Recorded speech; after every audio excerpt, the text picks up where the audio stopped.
Hello and welcome all you Vikings. I'm the Thunder God CJ Middle, and today I'm rumbling over Hammmerheart by Bathory. If you're a fan of black metal, Viking metal, and thrash metal, then you are probably familiar with Bathory.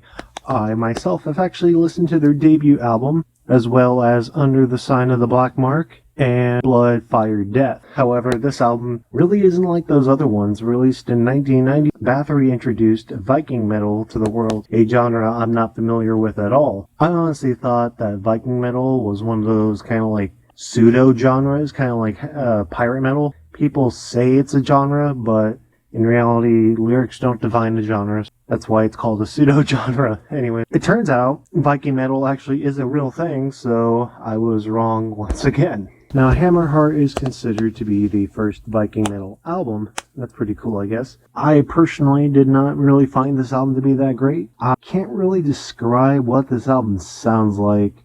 I mean, sure, the lyrics and song titles portray that Viking theme, but besides that, I'm not really sure what is so Viking about this album. Like, yes, you could tell from the composition that, like, okay, there is a subtle Viking theme, but it doesn't paint a rather strong picture of Viking. And the riffs on here range from like okay to good, and that's concerning. This is Viking metal riffs. I've never really heard them before, so to me they released okay to good. Maybe it's because I'm not familiar with Viking metal that I didn't really enjoy this album all that much. I mean, I'm sure if I listened to other Viking metal bands, I'd be like, oh, okay, this is the characteristics, but because I don't know the characteristics, I can't really determine whether this is a quality album in terms of its Viking metalness, I guess. Yeah, I mean, honestly, I can't really get behind this album, so I have to say that it's going to be a skip for me, which is a bit of a shame because Viking metal sounds pretty badass, but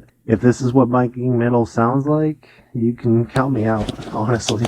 However, I do want to say that if you're interested in listening to Viking metal, then go ahead and give this an album a try. Just because I personally didn't enjoy it that much doesn't mean that you won't. So I still suggest you go checking it out, especially if Viking metal sounds cool to you like it did to me. And that's really all I got today for this review. Thank you everyone for listening. Please don't forget to like and subscribe, and make sure you tell a friend to do the same. I'm just going to stick with old Bathory for now instead of, those Viking metal stuff. I'll listen to pre-Hammmerheart for now, because I do like early Bathory. It's pretty good, although not everyone agrees, but that's besides the point. Anyways, I will see you all at the next review.